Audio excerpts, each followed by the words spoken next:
하는 주제로 말씀을 나눴습니다. เมื่อกี้ในช่วงครับแรกเนี่ยผมพูดถึงเราต้องช่วยเด็กๆให้มีโอกาสที่จะฟังข่าวประเสริฐเพื่อที่ทุกคนจะได้รับความรอดได้นะครับ 그렇다고 해서 우리가 자녀들을 구원할 수는 없습니다. แต่ว่าเราเองไม่มีกำลังที่จะสามารถให้เด็กๆได้รับความรอด 전적인 하나님의 ในทุก 은혜라고 อย่างนี้ความรอดเนี่ยอยู่ในพระคุณของพระองค์นะครับ 이제 두 번째 시간은 자녀들로 하여금 하나님과 동행하게 하라. ครับที่สองผมจะบอกว่าเราให้เด็กๆดำเนินชีวิตด้วยกันกับพระองค์นะครับ 복음을 전할 뿐만 아니라 이 복음을 통해서 하나님과 동행하게 하는 것이 얼마나 중요한 것인가. เราไม่เพียงแต่สอนพระคัมภีร์ให้เด็กๆฟังเท่านั้นแต่เราต้องช่วยให้เด็กๆดำเนินชีวิตด้วยกันกับพระองค์อันนี้ก็เป็นสิ่งที่สำคัญเหมือนกันนะครับ 여러분들이 전한 지식의 복음의 말씀을 통해서 이 아이들이 그 말씀을 동의하고 내가 구원받았습니다고 고백했다고 해서 여러분들의 부모로서의 의무가 다 끝난 것은 아닙니다. ถึงแม้ว่าถ้าสมมติเด็กๆได้รับความรอดแล้วนี่สิ่งหน้าที่ของพ่อแม่จบแล้วไม่ใช่อย่างนี้ครับ 구원은 신앙의 결과가 아닙니다. ความรอดนี่เหมือนกับจุดเริ่มต้นไม่ใช่จุดสุดท้ายนะครับ 이제 구원은 이제 신앙의 이제 시작입니다. ความรอดเป็นจุดเริ่มต้นของความเชื่อนะครับ 그러면 그 아이들이 이제 구원을 받았다고 해서 안심해서는 안 됩니다. ไม่ว่าเด็กๆได้รับความรอดแล้วพ่อแม่ไม่ต้องคิดว่านี่จบแล้วนะครับ 이제 실제적으로 하나님과 동행할 수 있도록 그들과 함께 하나님과 동행하는 삶을 살아야 합니다. เพราะชีวิตใหม่เริ่มต้นแล้วก็เราต้องช่วยเด็กๆให้เขาดำเนินชีวิตด้วยกันกับเรานะครับ 가인은 이 하나님의 구원의 말씀을 등한히 여겼습니다. ใครนี้เพิกเฉยพระวจนะแห่งความรอดนะครับ 아담과 하와는 이제 그 부모로서 아마 자녀들에게 간절한 마음으로 하나님께 나아가는 방법을 가르쳤을 것입니다. ดังกับเอวาน่าจะสอนเด็กสองคนให้เข้าเฝ้าพระเจ้านะครับ 그래서 그러나 이제 가인은 히브리서 말씀처럼 그는 이 큰 구원의 방법을 등한히 여겼습니다. แต่ใครเพิกเฉยทางแห่งความรอดนะครับ 주의하지 않은 것이죠. เขาไม่คิดอะไรนะครับเกี่ยวกับเรื่องนี้ 그래서 가인은 하나님이 가르쳐주신 방법대로 제사를 지내지 않고 자신의 방법대로 하나님 앞에 제사를 드렸습니다. การถวายเครื่องบูชาแด่พระเจ้าตามความคิดของตนไม่ใช่ตามแบบพระเจ้าทรงบัญชานะครับ 하나님께서 아벨의 제사와 아벨을 받으셨지만은 가인의 제사와 가인을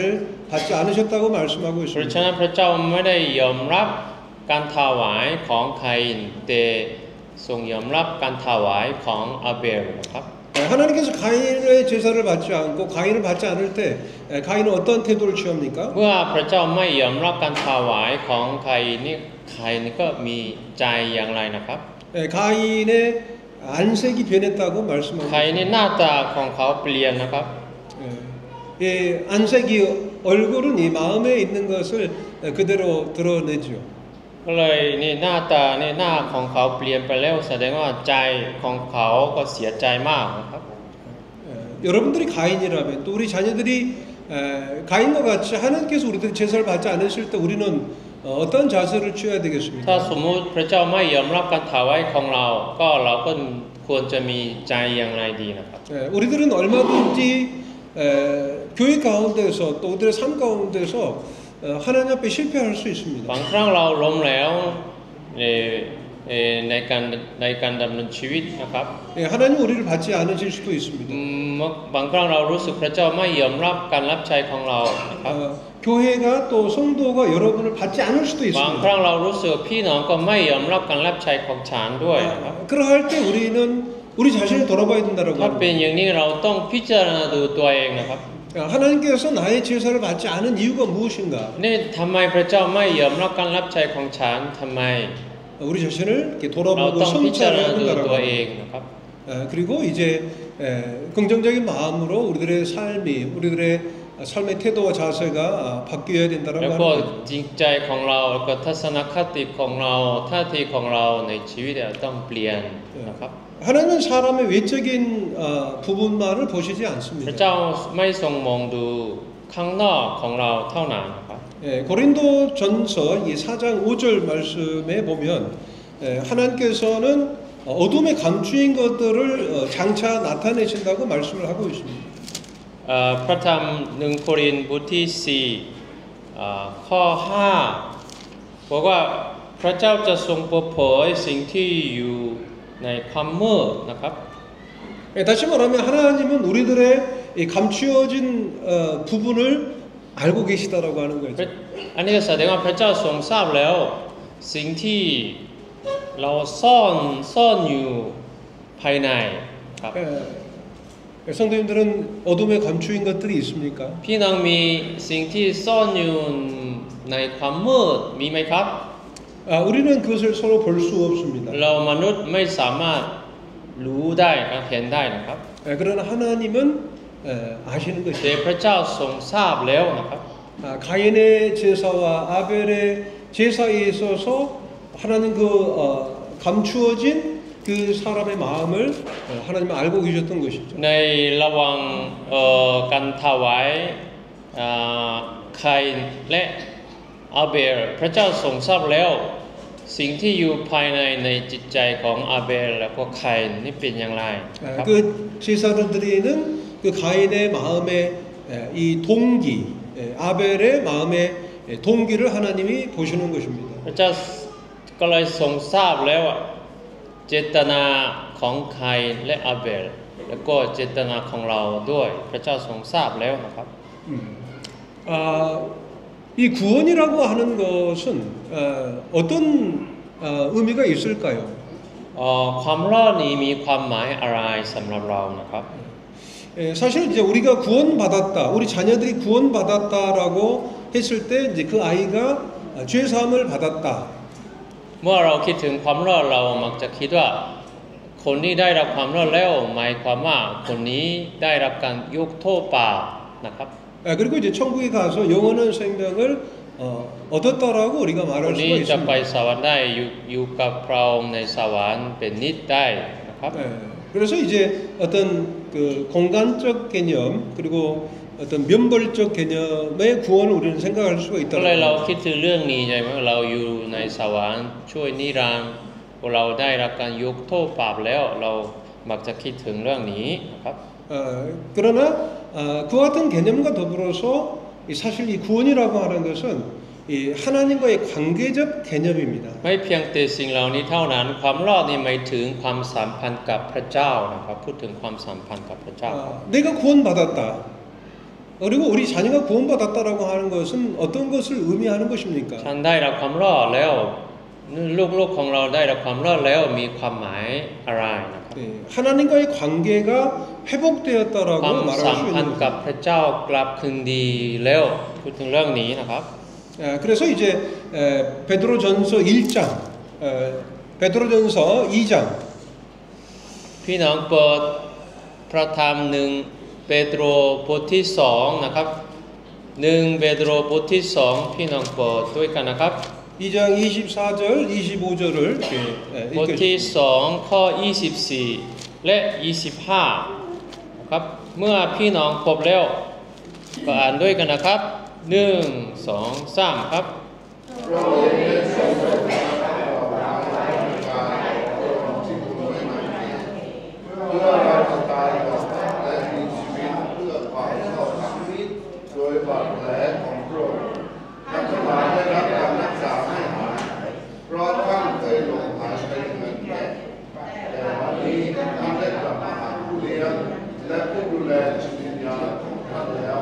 ขอบคุณครับ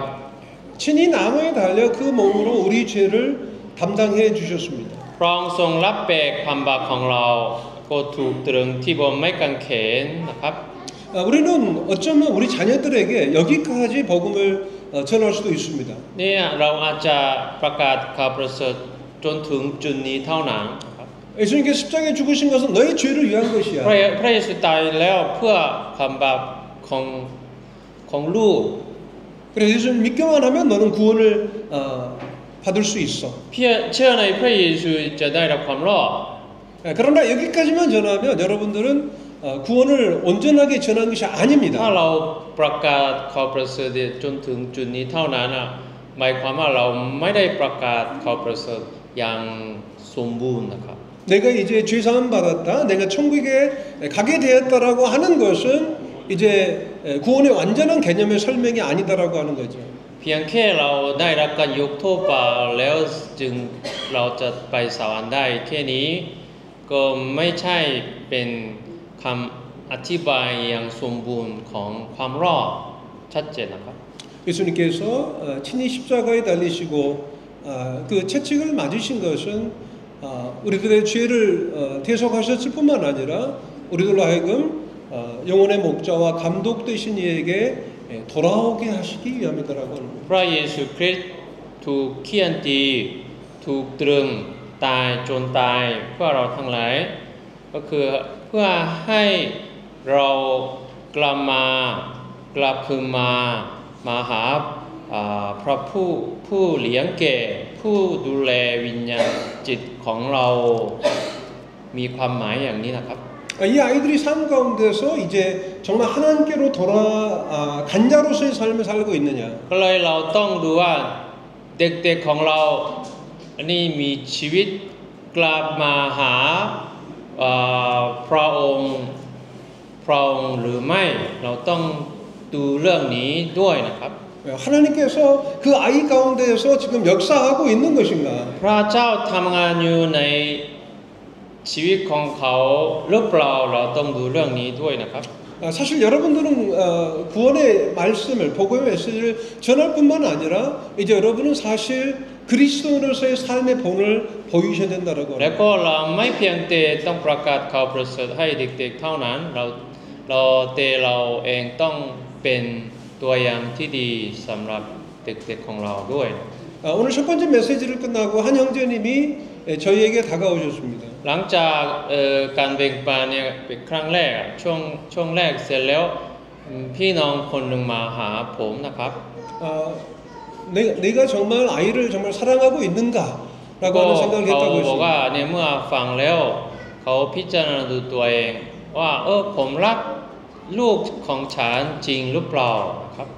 내가 정말 하나님의 말씀을 세세하게 그 아이에게 가르치고 있는 것인가 자신을 돌아본다고 ผมส 했습니다. อนพระเจ้าของพระเจ้าให้เด็กๆให้เด็กฉันหรือเปล่าเขาบอกว่าอย่างนั้นนะครับ 제 자신도 돌아보게 됩니다. อันนี้เมื่อฟังเรื่องนี้ผมก็พิจารณาดูตัวเอง 좀 아쉬운 우리 자녀들을 이렇게 케어하는 데 있어서 좀 아쉬웠던 부분은 이 성경 봐라 기도해라고 했지만 정작 그들과 함께 깊이 하나님의 말씀 가운데서 이렇게 공부하지 못한 게 좀 늘 아쉬운 마음이 ผ 있습니다. มสิ่งที่ผมเสียใจนิดนึงก็คือถึงแม้ว่าผมบอกเด็กๆให้อ่านพระคัมภีร์ให้ดูพระคัมภีร์บ่อยๆแต่ว่า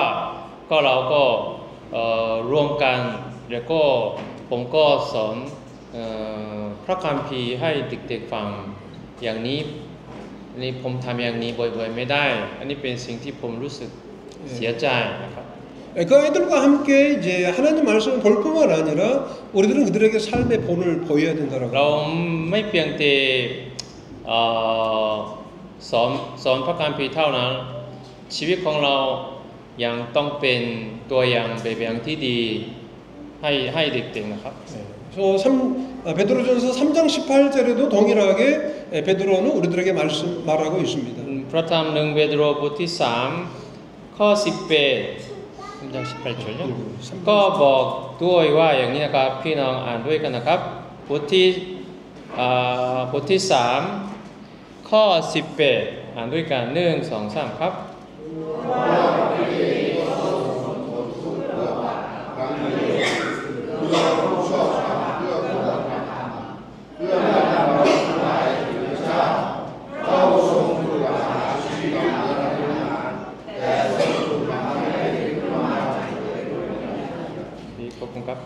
그리스도께서 십자가 위에서 우리들의 죄를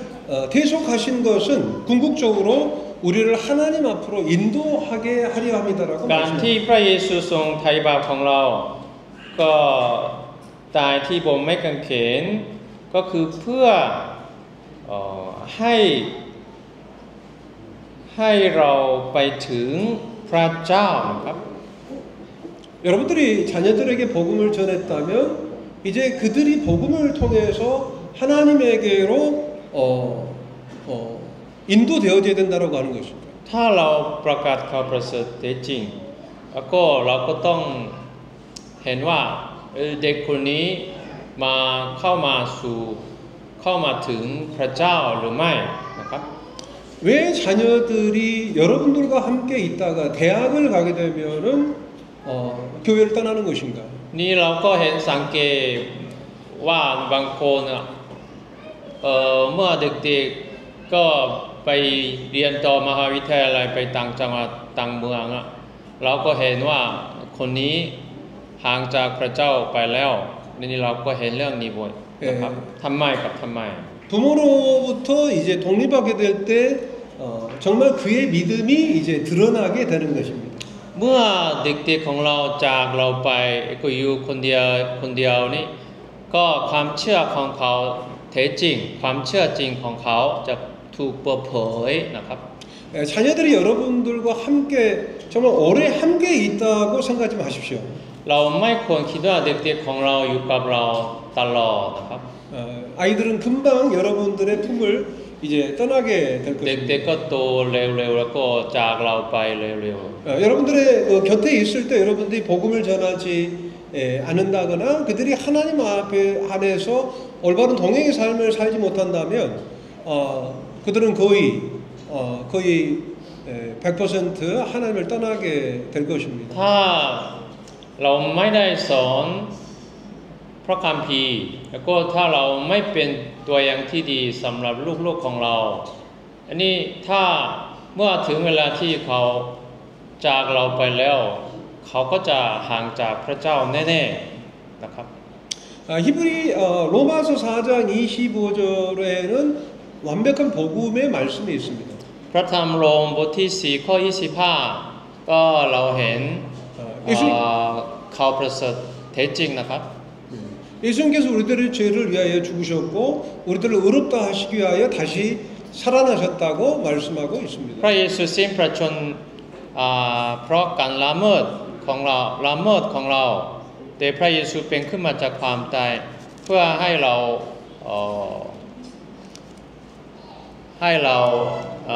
ได้รับการชำระให้ชอบธรรมนะครับ 구약에서 예언하고 있는 그 한 아기 구원자는 이 땅에 죽기 위해서 오신 것입니다. ทารกคนหนึ่งที่พระคัมภีร์เดิมพยากรณ์ไว้ก็แสดงมาในโลกเพื่อตาย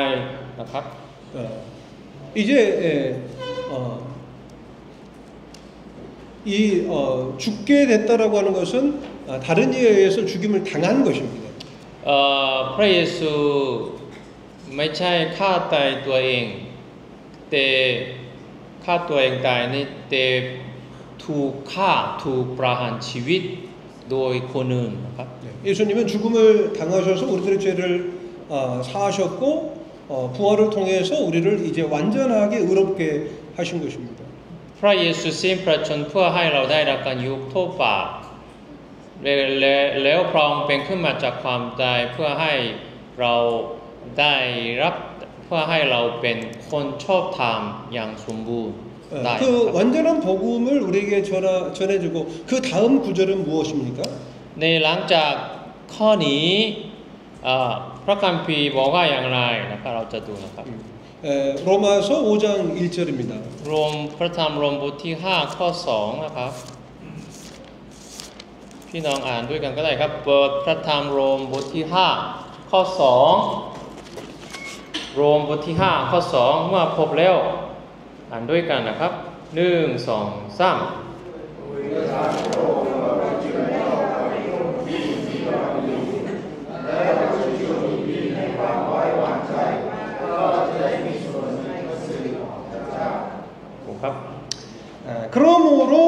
이제 우리가 믿음으로 의롭다 하심을 얻었은즉 예수 그리스도로 말미암아 하나님으로 더불어 화평을 누리자 이렇게 말씀하고 있습니다. นี่เพราะเราได้รับความรอดแล้วโดยทางความเชื่อ เราก็จะมีสันติสุขภายในจิตใจของเราในพระองค์ได้นะครับ 이 화평이라는 말씀은 바로 이제 하나님과 하나 됐다, 동행한다, 그리고 연합되었다라고 하는 의미가 있습니다. นี่สันติสุขในที่นี่ก็พูดถึงสันติสุขก็คือเรามีความสัมพันธ์กลับคืนดีกับพระเจ้าอย่างถูกต้องอย่างนี้นะครับ 여러분들이 자녀들이 복음을 전할 뿐만 아니라 이 자녀들이 하나님과 더불어서 화평할 수 있도록 우리는 함께 기도하고 그리고 하나님과 동행하는 삶의 본을 보여야 되라고 하는 거죠. ก็เลยเราต้องประกาศข่าวประเสริฐชัดเจนให้กับเด็กๆและเราต้องเป็นตัวอย่างที่ดีสำหรับเด็กๆของเราด้วยเพื่อให้เด็กๆมีความสัมพันธ์กับพระเจ้าอย่างถูกต้องได้นะครับ 그리고 2절에 보게 되면 우리가 믿음으로서 있는 은혜에 들어가면 얻었으며 하나님의 영광을 바라보고 즐거워한다고 말씀하고 있습니다. นี่ข้อที่สองก็ยังบอกว่าเราก็มีความชื่นชมยินดีในความหวังว่าจะได้มีส่วนในพระสิริของพระเจ้านะครับ 네, 그래서 이 하나님의 영광을 바라보고 즐거워한다라고 하는 그 즐거워한다라고 하는 의미는 바로 머리를 높이 든다라고 하는 의미입니다. ในข้อนี้มีความว่าความชื่นชมยินดีก็มีความหมายว่าก็เรายกหัวของเราสูงนะครับ 우리 자녀들이 이 세상에서 당당하게 살아갈 수 있도록 우리는 함께 기도하고 그들에게 가르쳐야 합니다. เราต้องสอนเด็กๆชัดเจนเราต้องอธิษฐานเพื่อเด็กๆของเราเพื่อที่เด็กๆจะยกหัวสูงได้ในโลกนี้นะครับ 아까 찬양을 이렇게 드리는 찬양팀이 앞에 나와 있었습니다. เมื่อกี้เราเห็นว่าทีมร้องเพลงสรรเสริญมายืนบนเวทีนะครับ 근데 다들 머리를 이렇게 수그리고 있더라고요. ทุกคนแต่ว่าไม่ได้ยกหัวขึ้นแต่ก็ก้มหน้าอย่างนี้นะครับมองดูข้างล่างนะครับ 속으로 머리를 좀 들었으면 좋겠다 ก็ 생각했습니다. ถ้าทีมร้องเพลงเนี่ยยกหัวขึ้นอันนี้ดีกว่านะผมคิดว่าอย่างนั้น 근데 보니까 밑에 가사가 있어서 แต่ในผม 머리를 ก็เห็นว่านี่ก็โน้ตบุ๊กก็อยู่ที่โน่นเนี่ยทุกคนเห็นโน้ตบุ๊กที่โน่นข้างล่าง 그래서 사실 이제 우리 자녀들이 하나님을 영접하고 하나님과 동행하게 될 때 우리 아이들은 당당하게 이제 교회 안에서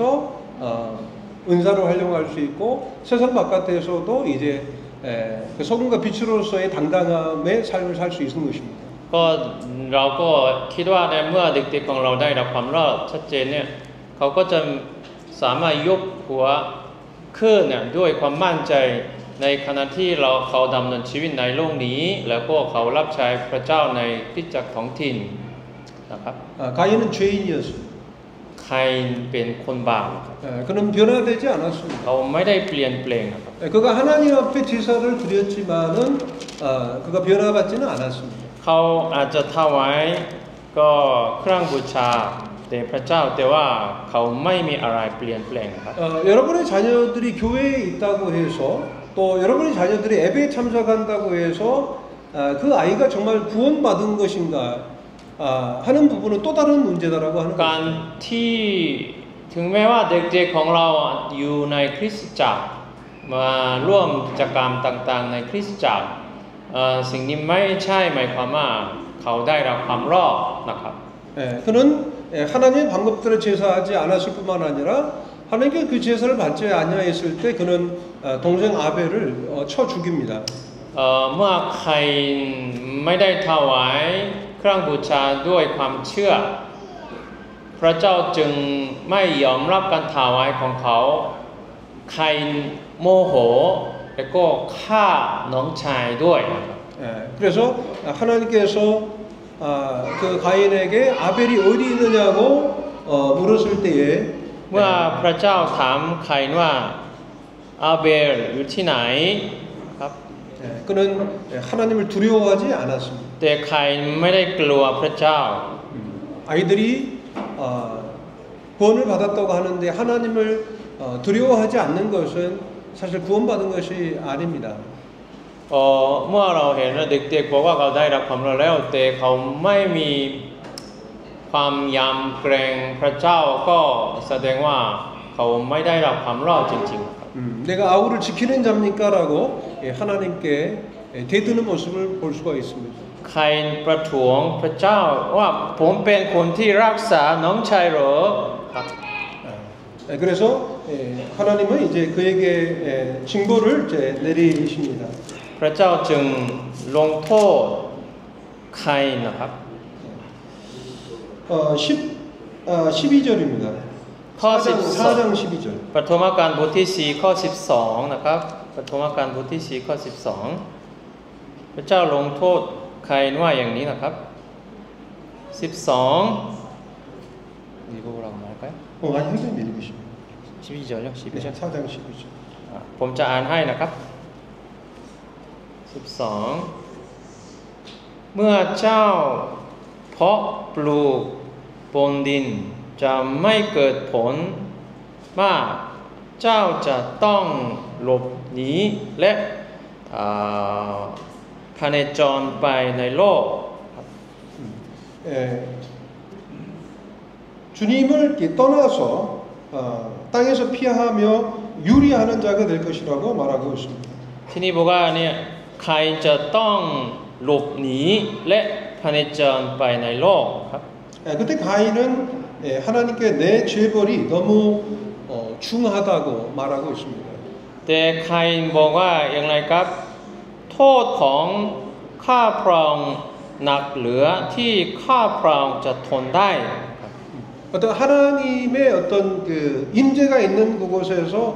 떠나게 되는 이 부분에 있어서 자기는 견딜 수 없이 그 심판의 중함을 말하고 있는 것은 아닌가 하는 생각을 하게 되었습니다. ก็ใครนะอาจจะพูดถึงความหนักของการลงโทษของพระเจ้าซึ่งเขาต้องอยู่ห่างจากการดำรงอยู่ของพระเจ้านะครับ 4장 14절입니다. ข้อ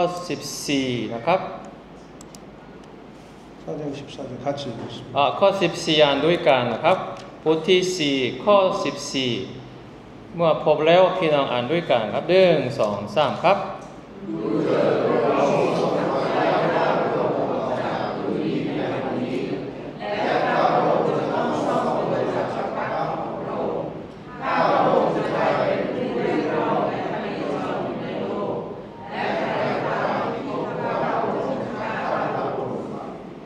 하나님께서 내린 이 죄벌이 너무 중하다고 생각한 것은 하나님의 낯을 뵙지 못할 것에 대한 그 같은 두려움이 아니고 자신의 생명이 해를 당할까봐 두려웠던 것입니다. เขากลัวเพราะไม่ใช่เป็นเพราะเขาไม่สามารถอยู่ใกล้กับพระเจ้าแต่เพราะโทษของเขานางมากเหลือที่เขาจะสามารถทนได้เพราะแค่นี้เขารู้สึกหนักใจมากนะครับ 이처럼 이제 복음을 받아들이지 않게 될 때 사람들은 이제 온전한 제사를 드리지 못할 뿐만 아니라 하나님과의 이제 완전히 이렇게 분리되어지는 삶을 살 수밖에 없습니다. เมื่อเราทำบาปก็เราต้องผลจากการดำรงอยู่ของพระเจ้าเราความสัมพันธ์กับพระเจ้าแตกแยกไปแล้วนะครับ 하나님과 분리될 때 그런 자기 중심적인 삶을 삽니다. เมื่อเรามีความสัมพันธ์กับพระเจ้าที่แตกแยกไปแล้วจากพระเจ้านี้เราต้องดำเนินชีวิตโดยส่วนตัวเป็นศูนย์กลาง 자신만을 위한 삶을 산다라고 เรามักจะดำเนินชีวิตเพื่อตัวเอง 자신의 삶, 자신의 영광을 위해서 살게 เรามักจะดำเนินชีวิตเพื่อเกียรติของตนเท่านั้น 이기적인 삶을 살게 เราจะ 된다. เป็นคนที่เห็นแก่ตัวนะครับ 우리는 정말 우리 자녀들이 하나님 앞에 서서 하나님 동행하며 하나님께 영광을 돌려드리는 삶을 살 수 있도록 기도하고 도와야 할 것입니다. เราต้องอธิษฐานและต้องช่วยเด็กๆเพื่อที่เด็กๆจะดำเนินชีวิตด้วยการปกครองแล้วก็ถวายพระเกียรติพระองค์ด้วยชีวิตของเขาได้นะครับ 저에게는 이제 3명의 자녀가 있는데요. ผมมีลูก3คนนะครับ 이제 제 셋째가 이제 대학을 졸업을 했습니다. ตอนนี้ก็ลูกคนที่3เนี่ยเรียนจบมหาวิทยาลัยแล้วนะครับ 그래서 이제 졸업을 해서 이제 직장을 위해서 기도를 하고 있었습니다. ตอนนั้นนี่เขากำลังอธิษฐานอยู่เพื่ออาชีพเพื่อที่ทำงาน 저는 좀 더 이제 좋은 직장에 이렇게 취직을 하기를 이렇게 저도 모르게 이렇게 원했습니다. ผมอยากจะให้เขาเข้าไปทำงานในบริษัทที่ดีโดยผมเองไม่รู้ตัวนะครับ 그러나 이제 저희 아이는 이제 어떤 국제 기하기구에 들어가기를 원했습니다. เด็กเขาอยากจะเข้าไปทำงานในองค์กรนานาชาติ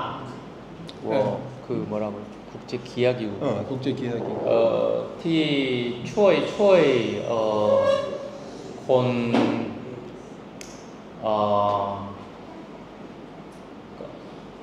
ไม่มีอาหารกินก็เรียกว่าอะไร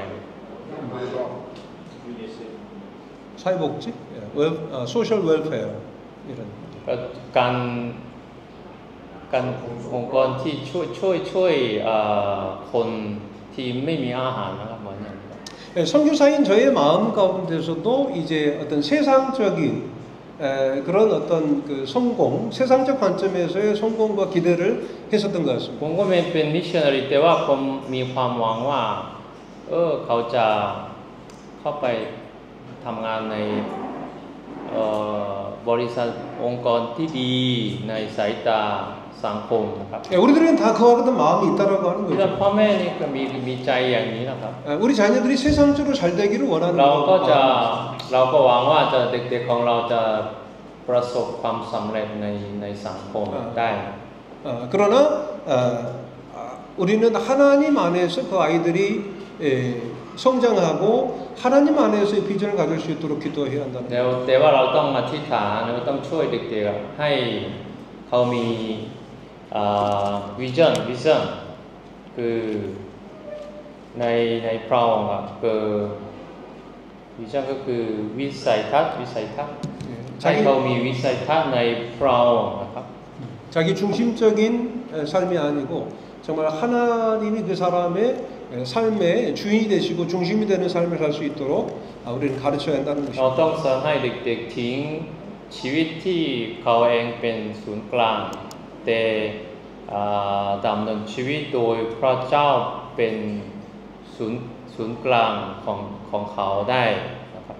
그리고 그는 하나님 떠나는 삶을 선택한 것입니다. ใครเนี่ยเลือกชีวิตที่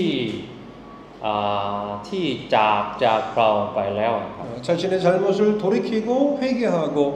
하나님 은혜를 구하는 삶이 아니고 하나님을 떠나는 삶을 선택한 เขา 것입니다. ใครไม่ได้กลับใจแล้วก็ไม่ได้กลับมาหาพระเจ้าแต่เขาเลือกที่จะออกจาก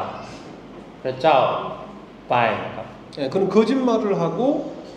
강박한 마음으로 하나님께 대들었습니다. เขาโกหกแล้วก็มีใจแข็งกระด้างแล้วก็ต่อต้านพระเจ้านะครับ 우리는 아이들이 어렸을 때부터 그러한 부분들을 그 아이들의 어떤 죄성이 드러났을 때에 우리는 엄하게 그러한 부분들을 이렇게 가르쳐야 합니다. เมื่อเราเห็นเด็กๆนิสัยเด็กๆเนี่ยมันที่เป็นคนบาปที่มาจากความบาปเมื่อเราเห็นเรื่องนี้เราต้องสอนเด็กๆอย่างชัดเจนเกี่ยวกับเรื่องนี้นะครับ 우리의 자녀들은 사실 다 가인의 그 같은 속성을 เพ 가지고 ราะว่า 있습니다. เด็กๆของเรามี อุปนิสัยเหมือนใครแล้วนะครับ 거짓말할 때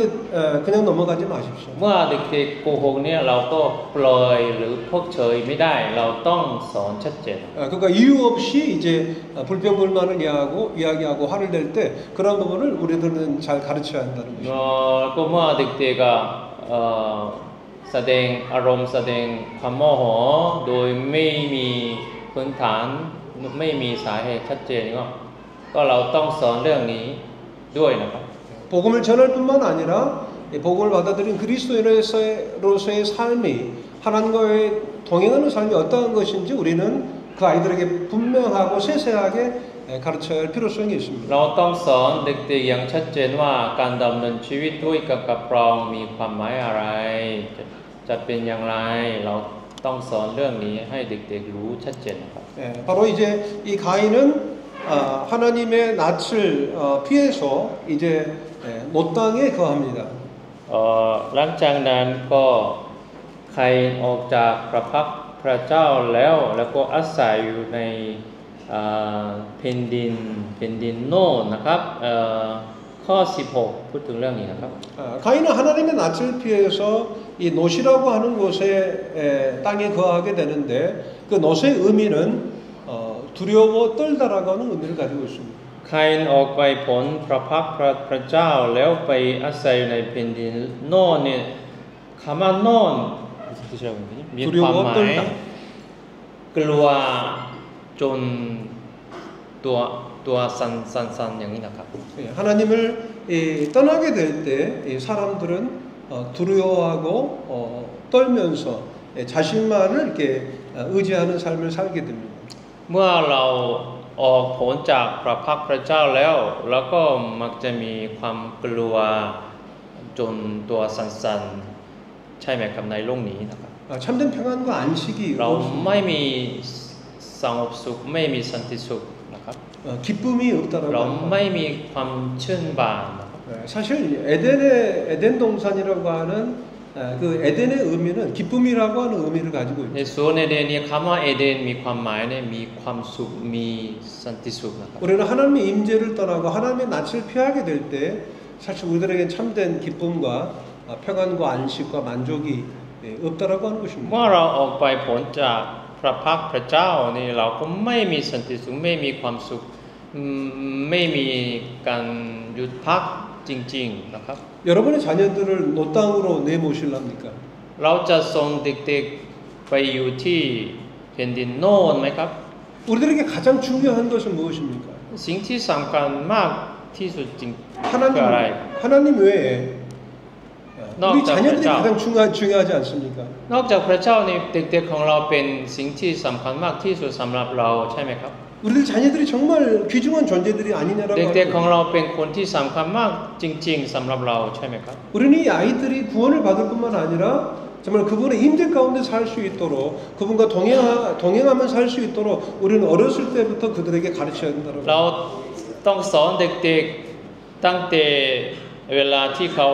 าเป็นเด็กๆเล็กเพื่อที่เขาจะได้รับความรอดชัดเจนแล้วก็เขาก็จะดำเนินชีวิตด้วยกันกับพระองค์ด้วยความสัมพันธ์ใกล้ชิดกับ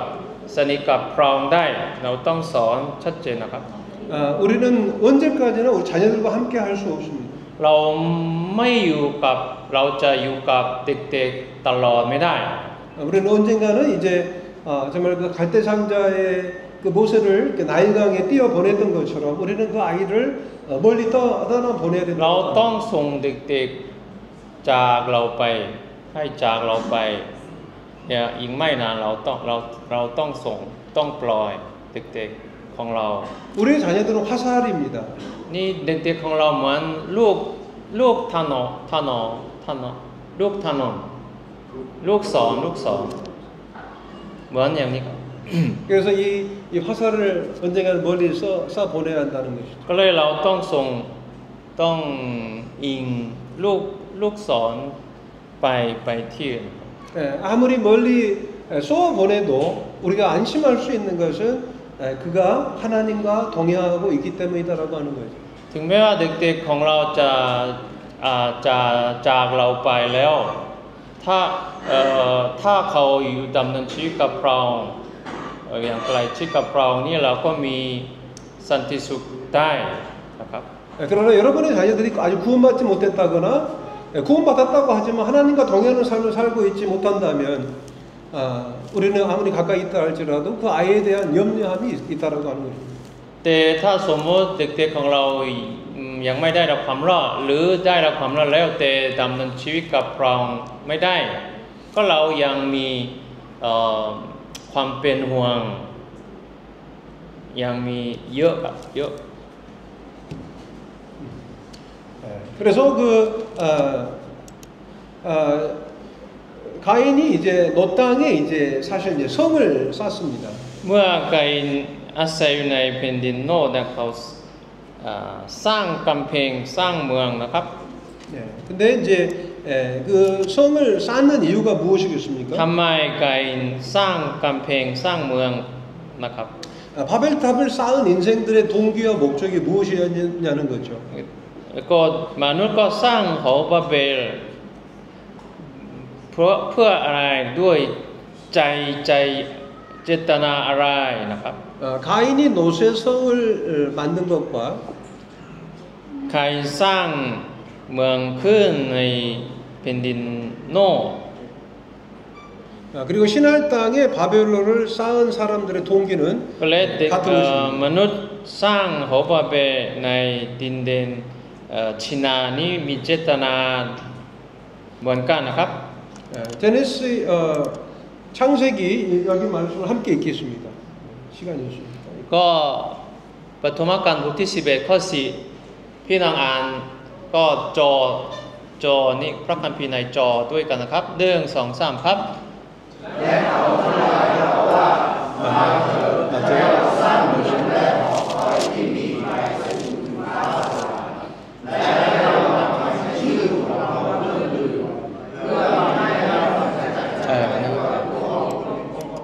ครับขอบคุณครับ 그래서 가인이 노 땅에 거하면서 두려워 떠는 가운데서 자기 자신을 스스로 지키기 위해서 이 성을 만든 것이나 또 그 신할 땅의 바벨탑을 쌓는 사람들의 동기와 목적은 자기 중심적이고 자기 자신의 영광을 위한 것이라고 볼 수 있습니다. บริการที่ใครสร้างเมืองเพื่อที่จะปกป้องตัวเองเพราะเขามีความกลัวแล้วก็มนุษย์สร้างหอบาเบลเพื่อยกตัวเองให้สูงก็มีเจตนาเดียวกันก็คือเขาดำเนินชีวิตเพื่อตัวเองอันนี้ไม่เกี่ยวกับพระเจ้าก็เหมือนกันนะครับ 여러분들이 여러분들의 자녀들이 어떠한 사람이 되든지 또 여러분들의 자녀들이 어떤 일을 하든지 그들이 하나님 안에서 하나님과 동행하는 삶을 살 수 있도록 여러분은 계속해서 기도하고 말씀으로 가르쳐야 하고 또 교육 가운데 그들이 거하게 해야 한다는 것입니다. เขาพูดเยอะครับแม่นครับเขาก็เลยเราก็เลยต้องช่วยเด็กๆต้องอธิษฐานเพื่อเด็กๆต้องสอนเด็กๆชัดเจนให้เพื่อที่เด็กๆจะดำเนินชีวิตด้วยกันกับพระองค์ได้เพื่อที่เขาจะเป็นคนที่ถวายพระเกียรติพระองค์ด้วยชีวิตของเขาได้ไม่ว่าเขาจะทำอาชีพอะไรก็ตามไม่ว่าเขาจะทำอะไรก็ตามนะครับ 이제 아벨이 죽고 하나님은 아담과 하와에게 아벨의 뒤를 이어 하나님의 참된 기업을 이을 수 있는 아들을 주셨습니다. หลังจากอาเบลเสียชีวิตแล้วพระเจ้า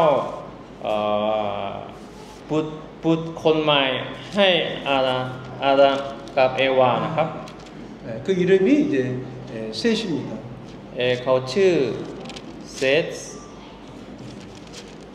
바로 그 셋은 이제 대신하다라고 하는 의미를 가지고 있습니다. เซธนี่มีความหมายการเทนนะครับเทน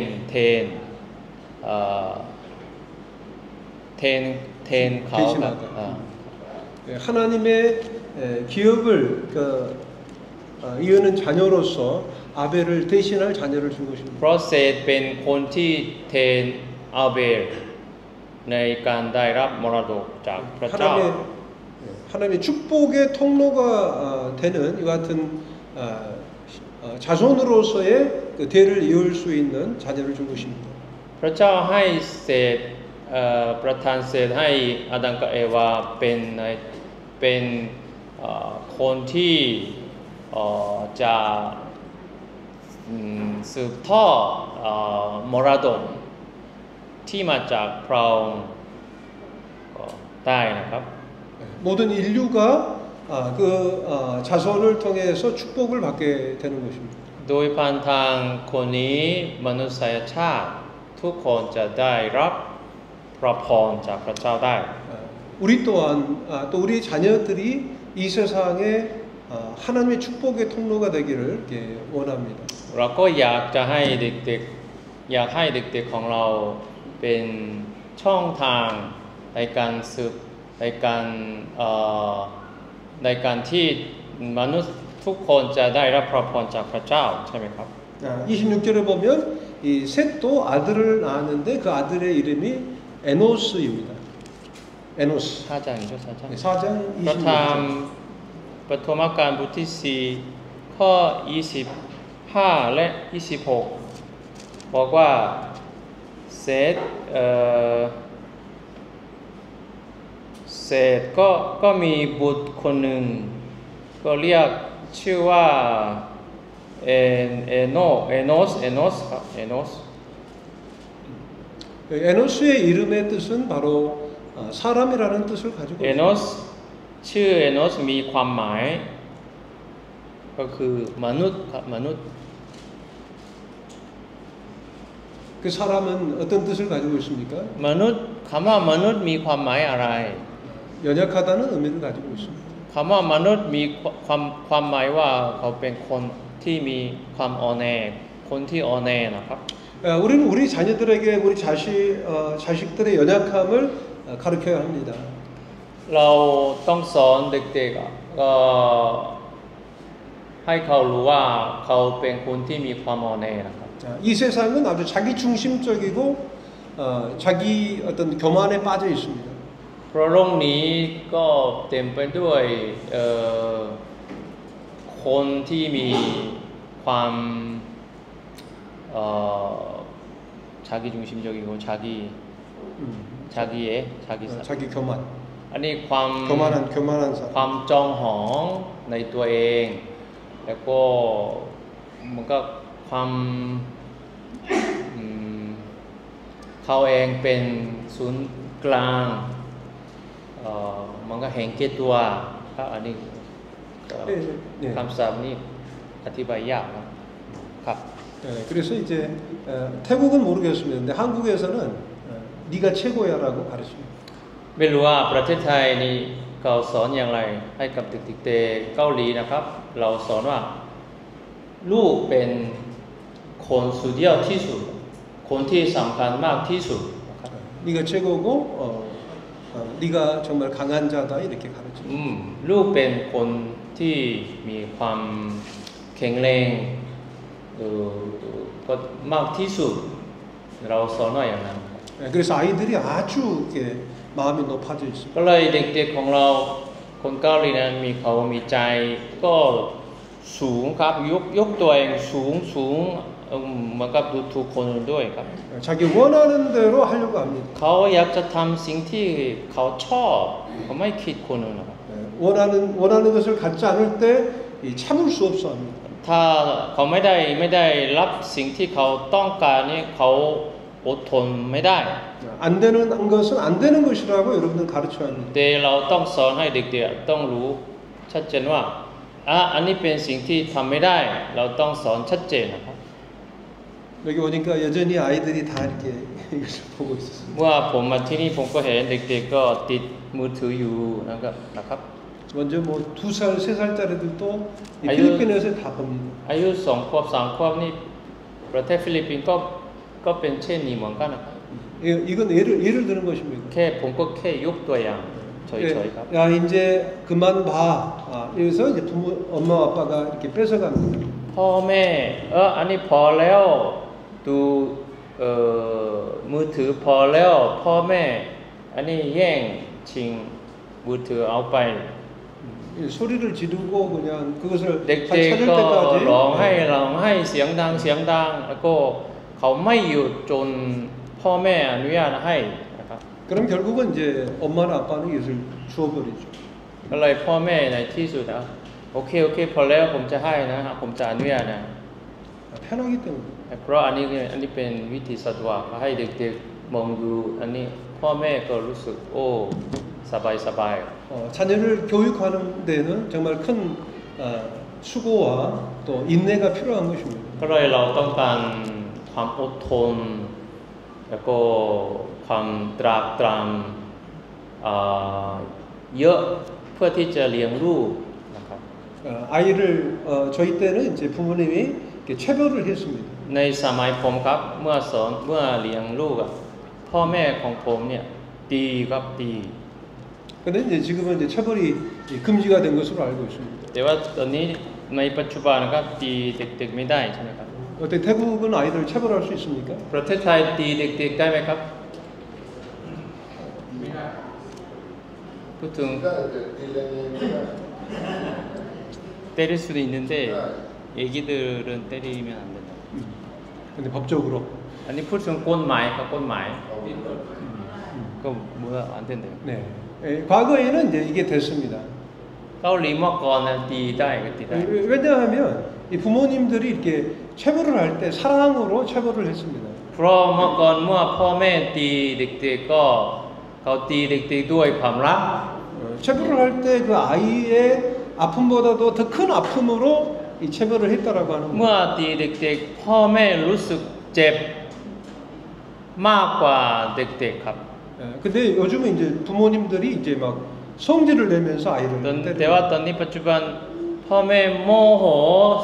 แล้วก็ถ้าตีสอนตีเด็กๆเนี่ยเขาเพราะเขา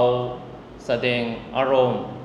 그렇기 때문에 법적으로 금지시킨 겁니다. ก็เลยกฎหมายก็เลยห้ามผมก็เข้าใจว่าอย่างนั้น 그런데 우리가 아마 모든 부모님들이 정말 사랑으로 그 아이들을 체벌했다면 아마 법적으로 금지하지 않았을 것입니다. ผมคิดว่าเนี่ยถ้าพ่อแม่ทุกคนตีเด็กๆด้วยความรักอันนี้กฎหมายคงจะไม่ห้าม 저는 이제 저 큰 아이에게 수년 전에 그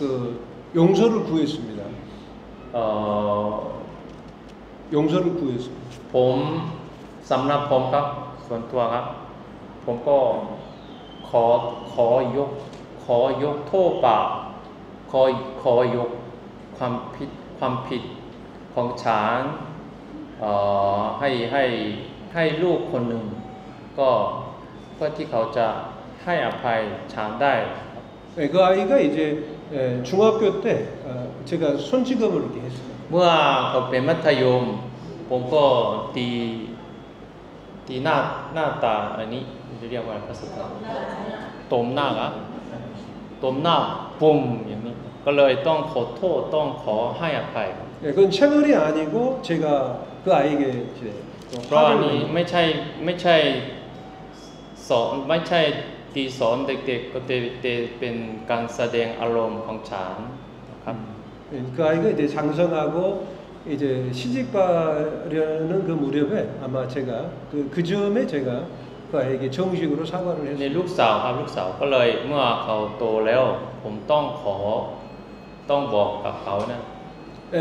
ขอโทษแล้วต้องให้อภัยขอให้อภัยฉัน 그런 폭력은 잘못된 겁니다. อันนี้นี่เป็นสิ่งที่ไม่ดีนะ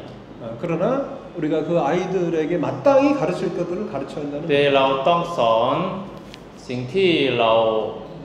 ควรที่จะสอนเด็กๆครับ 자기 중심적인